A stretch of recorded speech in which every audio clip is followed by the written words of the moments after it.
Bueno, ya sé que para ti Descartes es una lección de filosofía en un libro que dejaste no se sabe dónde hace bastantes años y que para ti no tiene nada más, ¿no? Y sin embargo, con este pequeño vídeo quiero demostrarte cómo su pensamiento ha influido y influye actualmente en la fe, ni más ni menos, que de millones de personas. Bueno, para entender a nuestro amigo Descartes, René, ¿eh? Pues, pues es importante ponernos en el contexto histórico en el que está, en el que es el apogeo de las ciencias, ¿no? Hay un desarrollo evidente de la geometría, de la aritmética, de la física, etcétera, etcétera. Y ese progreso, ese avance de las ciencias empíricas, lo quiere Descartes también para la filosofía, lo quiere también para la teología. Y por tanto, quiere un método eficaz, algo que pueda hacer que la filosofía avance de forma segura, como hacen las ciencias empíricas, la matemática, etcétera, etcétera. Bueno, ¿qué es lo que hace?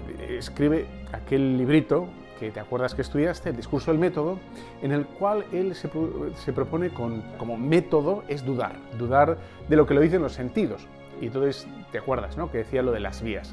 Las vías yo sé que son paralelas y sin embargo los sentidos lo que me dicen es que se juntan al final. Por lo tanto, si los sentidos, la vista me dice que se juntan al final, los sentidos me engañan. O cuando metes una cucharilla en un vaso o una barra en una piscina, ves, ¿no?, el fenómeno de la refracción.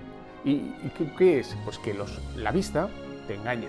Y por tanto, viene a decir más o menos que no se fía absolutamente de los sentidos, corta con los sentidos y comienza desde una nueva vía, que es la filosofía idealista, que es lo de pienso, luego existo. Bueno, hasta aquí ya no digo más de Descartes, ¿vale? Pero ¿qué ha hecho aquí Descartes? Ha puesto como la semilla, el comienzo del escepticismo. ¿Por qué?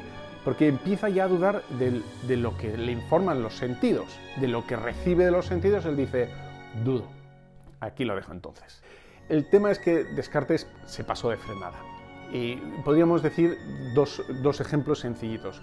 Uno es, si él veía, era consciente y era palmario que las ciencias evolucionaban, quiere decir que no estaban tan equivocados los sentidos. Porque si el método de la ciencia, el método empírico-científico es un método que se basa en repetir fenómenos y experimentos. Experimentos es constatar con los sentidos, ¿no?, fenómenos que se repiten, que los puedo repetir aquí y ahora y que son reproducibles y sistemáticos. Quiere decir que los sentidos me están dando una información real, ¿no? Eso por un lado. Y luego por otro lado, también, es decir, no se puede con un método cientificista, empirista, materialista, no se puede demostrar muchas cosas, como por ejemplo, la dignidad de la persona. Que todos los hombres tengamos la misma dignidad. ¿Cómo se puede demostrar eso? Bueno, esto hasta aquí Descartes. Y tú dirás, bueno, ¿y qué tiene que ver Descartes con la fe? ¿No? Entonces, vas a ver, cuando los domingos vas a misa y rezas el credo, dices una cosa bastante rara, ¿no? Bueno, te has acostumbrado, que es, padeció bajo el poder de Poncio Pilato. Dices, bueno, yo creo que de todo el Nuevo Testamento hay muchísimos personajes más interesantes para nombrar que Pilato. Y dices, ¿por qué aparece Pilato en el credo? Porque Pilato es un dato cronológico, histórico, externo, digamos, al fenómeno de Jesús, comprobable, constatable, ¿no? De tal manera que lo que quiere hacer el credo con ese pequeño dato es darnos a entender que Jesús no es una filosofía, no es un principio moral, no es una regla, no es como no matarás. No, Jesús es una persona histórica a la que seguimos, a la que creemos, en quien creemos. De hecho, en Juan, ¿no?, en el Evangelio, le dice a Tomás precisamente algo parecido. Dices, ven Tomás y mete tu mano en mi costado para que veas, ¿no?, que soy de carne y hueso, que no soy un fantasma, que no soy una ilusión, que no soy un axioma, un principio, ¿no? Soy de carne y hueso, ¿no? Bueno, por lo tanto, y aquí está ya el contraste, ¿no? Dices, para nosotros los cristianos, Jesús es algo objetivo, es algo externo. Y sin embargo, Descartes nos ha dicho que no se fía de nada de lo externo. Y como no se fía de nada de lo externo, no podemos llegar a conocer a Jesús de verdad. Tendríamos que poner en duda todo lo que sabemos y conocemos de Jesús. Y y con muchos filósofos posteriores que han seguido la senda de Descartes, ¿en qué ha quedado la fe actualmente ahora? Y te va a sonar, ¿no? La fe para nosotros ahora, para muchísima gente, es algo subjetivo. O sea, que la fe no es algo objetivo, externo, sino sería algo exclusivo nuestro, que no se podría compartir, ¿no? Que sería propio. No sería algo real, no sería algo histórico, que podemos remitirnos a la historia para hablar de nuestra fe, en Jesús, en los apóstoles, en los mártires, etcétera, sino se quedaría en un fenómeno extraño, subjetivo, personal, ¿no? La prueba, Jesucristo, para hablar de mi fe, no existiría.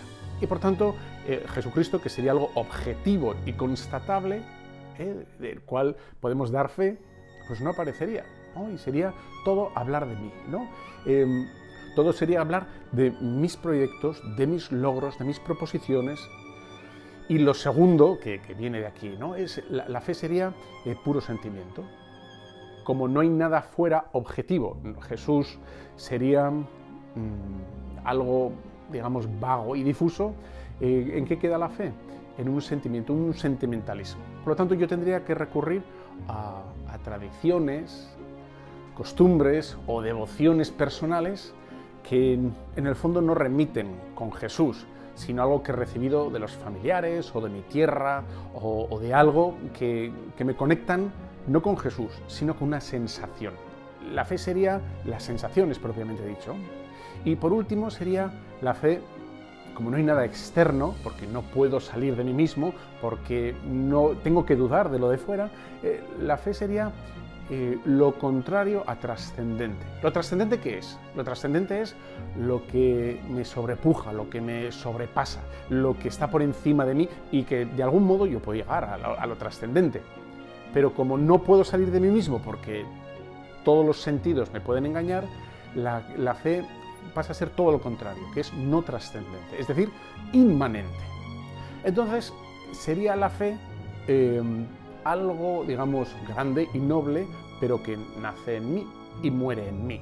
Sería como la paz, la justicia, la alegría, la fraternidad o todo lo que es el cuidado de la naturaleza, la Pachamama y todo esto. Eso sería la divinidad moderna. No sería un Dios personal, distinto a mí, al cual yo puedo llegar y con el cual yo me puedo comunicar, sino serían valores y sensaciones que nacen en mí y mueren en mí. Fíjate la que ha liado el señor Descartes. Vamos, que la ha liado parda. Bueno, si te ha gustado, ya sabes, comparte, difunde, etcétera, etcétera. Un fuerte abrazo.